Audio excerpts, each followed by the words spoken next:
Thank you for watching Scary Bear Attacks. If you like this episode, please remember to hit the like button and leave a comment or two, then subscribe and click on the bell to receive notifications of whenever we release new videos. Also, please remember to share them to your social media. Welcome back to Scary Bear Attacks. Today's episode takes us to the Yosemite Valley near Vernal Falls Trailhead. The elevation at the bottom of the valley is around 4,500 feet, but the peaks surrounding it soar to 8,800 feet high, with names known around the world like El Capitan, Half Dome, and Yosemite Falls.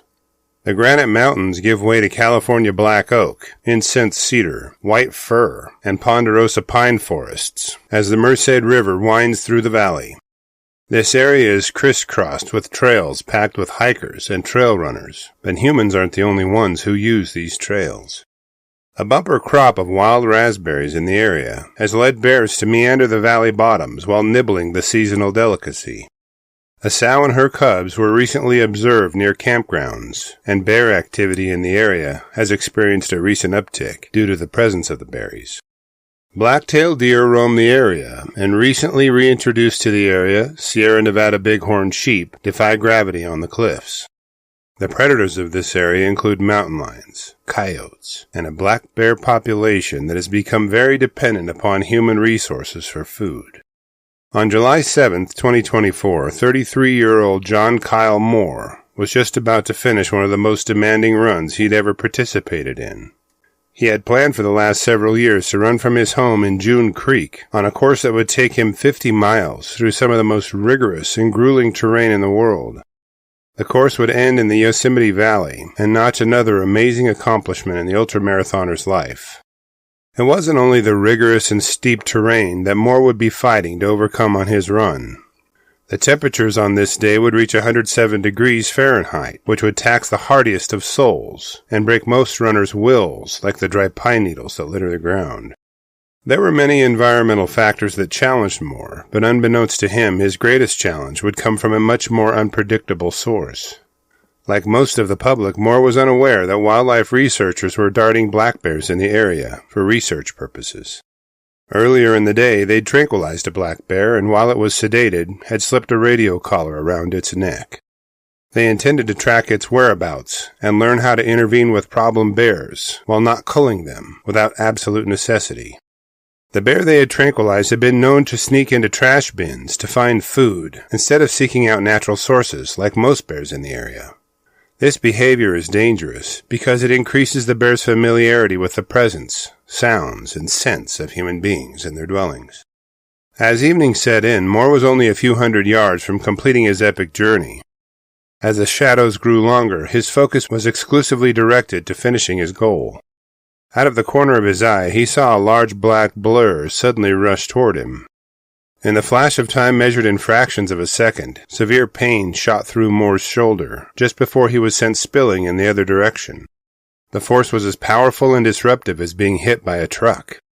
As Mohr glanced around in the twilight, he could see headlamps flashing in various directions, as a sharp bark of the word bear broke the silence of the evening. Now Mohr was a studied man, given he frequently ran on trails. He knew that if he were to run into a bear on the trail, he couldn't look meek, afraid, or vulnerable. For the record, this bear attack was not a deliberate predatory attack. It wasn't a case of a sow protecting her cubs or being surprised by someone as she napped with them, as in prior episodes. This bear was raiding a nearby garbage bin and was dashing to escape with his prize when its path and Mohr's intersected perfectly in time and space. In the minutes leading up to the 9 p.m. incident, the large black bear had been observed raiding trash bins around the Cathedral Beach picnic area.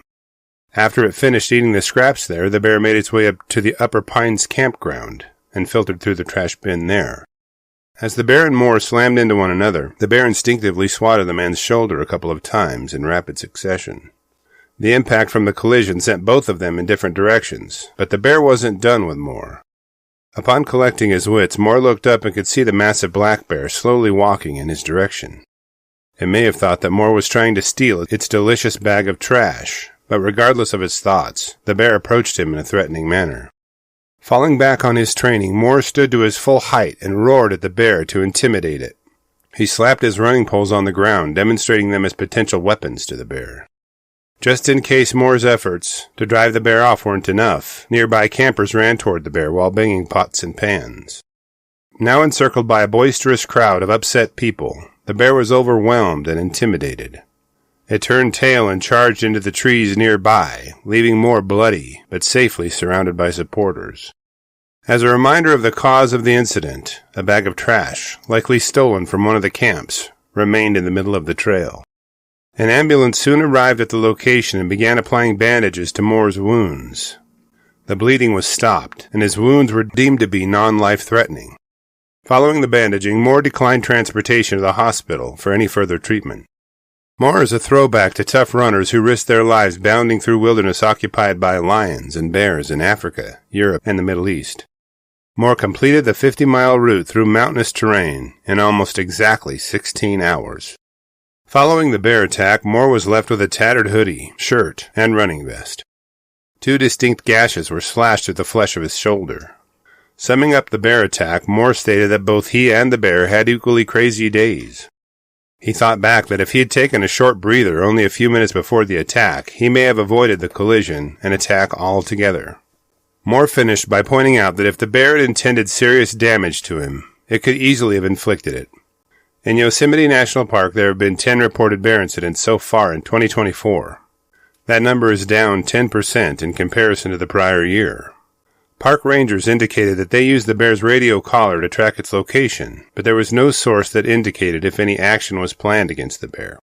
After reviewing the circumstances around Mohr's bear attack, a state wildlife biologist labeled the attack as a non-predatory encounter. They likened the incident to an odd intersection of circumstances and reported no presence of a food cache or cubs at the attack scene.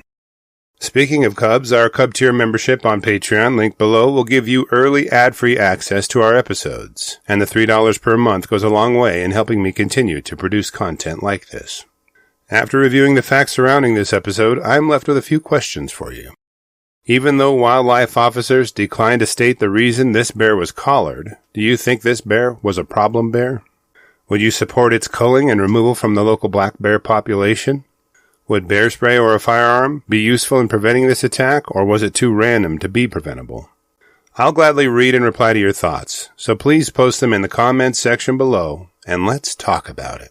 Thank you for watching Scary Bear Attacks. If you've enjoyed this episode, please consider clicking on the like button and clicking on the bell icon. We'll help you know when we post our new episodes.